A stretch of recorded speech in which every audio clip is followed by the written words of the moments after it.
Good morning, church. I think the last service was a little bit louder. I'm kidding. I'm Giovanna Getz. I'm with One Hope for Kids. We're a Christian foster and adoption agency, but I'm also here part of a larger task force encouraging your church to start a child and family ministry. Now, you saw the need. Specifically, 6 children will be removed from their homes tonight because of abuse and neglect. And we know the safest place is a godly Christian home for them. So this child and family ministry, you can fit in one of 3 ways.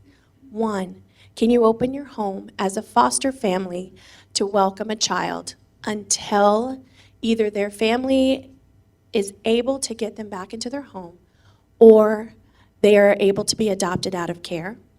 Or 2, can you volunteer as an advocate, a court-appointed special advocate, a CASA, to walk with a foster child as they are in the foster care system? Or 3, just volunteer as part of your church to support foster families, Christian families that are already doing the work with meals, with diapers, wipes, prayer, notes of encouragement. There's anything small or large, they need, the kids need, the families need. We are here to encourage you as a church to come on board and do it with us. My dad started a mission in Beeville, Texas, so this is like home to me. And we would go every Sunday with our old bus and we'd pick up all the kids in the neighborhood. And we knew that church was where they needed to be, but we didn't know that they needed more, that their families needed more. And now we do. Mark? Yes, my name is Mark Gamarillo. I'm on the board of directors for One Hope for Kids, the foster care agency. And we are looking to partner together with as many churches as we can. And so that's kind of our hope here in meeting with you, is to think through what does a lifelong commitment look like to serve children right here in our community that are needing safe, stable, gospel-centered homes or influences in their lives. I didn't always, work in foster care or serve with One Hope. I was a student pastor for 10 years in Baptist churches. And in that time, my wife Katie and I, we got to take in 2 placements with One Hope for Kids. Our first placement was a newborn we brought home from the hospital. He was with us for 4 months. He was working through being addicted to methadone and some of the things that come with that.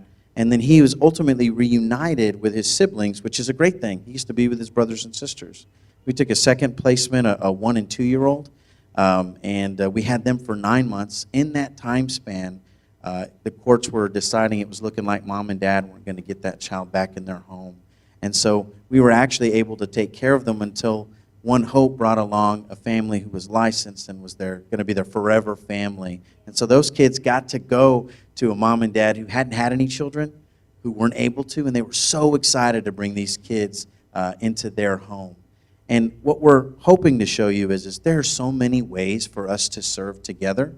And if we will look at serving our kids in the community as a lifelong commitment, there are different ways in which we can serve. I started out as a foster parent. I'm not that anymore. Now I work with One Hope on their board, hoping to find families and churches to continue to help us to love those kids. So we're excited to be here this morning. Hi, good morning, everyone. My name's Leticia Hernandez, and I am honored to work at CASA, represent CASA advocates. We are court-appointed special advocates that work directly with the children once they are removed for their safety and placed in a safe environment. So I was asked earlier today, how did you get started with CASA? I grew up here in San Antonio. I'm native to San Antonio. 78207 was my zip code growing up. So if you know San Antonio, that is a hard neighborhood. Growing up, sometimes I would attend school and not knowing at that time, because I was so young, why my friends were not coming back. What was happening? Somebody didn't explain that to us because we were kids, right? But we all work with children, and our calling is to protect the children. It is not just one church's responsibility. It is not just one organization's responsibility. It is all of our responsibilities to protect these children. and say something if you see something, right? But today we are here with this task force looking at how you can get involved. Part of that includes doing something. We know you can't do everything, but you can do something. And that one something could mean the difference to all of the kids that we work with. So I invite you to join us in the back, and I know I'm going to pass this over to John. Thank you. My name is John Lujan, and I know most everybody here because this is the church I attend. Amen. And I love our church. I'm a recent elected state representative, and you guys know that. So I don't know legislation that well because we're not in session. It goes into session next year if I get reelected. But I do know one thing for sure. I do know that Jesus Christ is the answer. I do know that. And so because of that, we started several months ago. I surrounded myself with good people, and then I let Gio come in also. No, just kidding. We tease each other out. I love Gio. She's the best. But no, I surrounded myself with good people like One Hope for Kids, like CASA, people that care, but from that Christian point of value that know that Jesus is the answer. So we've been meeting for months. Every Friday morning we meet in my office. We all get together. Those that can't make it come on Zoom, and we have a big group. And it was all for foster. And then we said it's bigger than that. CASA's got to be involved. It's bigger than that. It's respite care. You know what we ended up coming with? And it just was like an epiphany to me saying, we need a child and family ministry inside the church. And every church should have that. So we started drawing that up, and what does it look like? And I'm proud to say this is the first church that we present this to.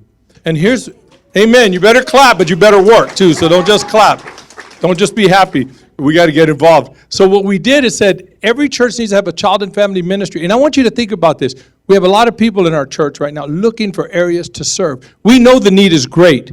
We see that the need is great. So now we need to put action, and this is not just to tug your heart, which I hope it does, but it's not just to make you feel good because you're in church. In the back we have tables. So after service, you're called to action.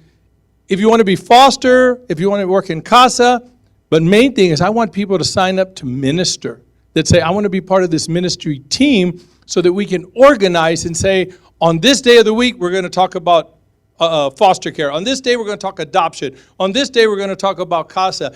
Even for that group to meet and say, hey, let's send a flyer to everybody because we're going to have a marriage class here at our church. We're going to be meeting for troubled kids. That's what we should be doing anyway. That's what the church is called for. So the call to action is after this service, go sign up, and we're going to have the ministry team here. After this service, within the next week or two, we're going to call a meeting for everybody that signed up and say, okay, what do we do? How do we be effective and reach a lost community out here who Satan is attacking all these families? And it's time, Christian people, quit playing church, because we know how to do that real well, and nothing wrong with that. I play good church. I love praising God, the church. But when we walk out these doors, we've got to make a difference. Amen. One little quick testimony. This morning, we did the same service.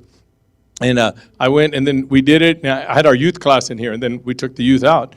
And I said, what did y'all think? Was it okay? And wow, that was really good. And then Hayden cracks me up. He goes, I want to adopt somebody, man, you know? and I said, and then Matt had brought it to, he goes, dude, you're not even 18. You're adoptable.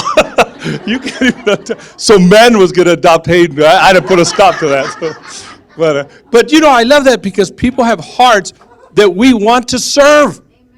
And now you have that opportunity. So I encourage brothers and sisters, go back there, sign up, pray about it at home. God, use me. We're not on earth that long. We're not on earth that long. And if you say, oh, I'm too old, you're not too old. Get over there, and within the ministry team, you'll be the prayer people. Or you'll be the babysitter ones when we have foster families that need that. There's so many things to do. We just got to do something. Amen? Thank you, and thank you, Pastor, for giving us this time. Appreciate it. God bless.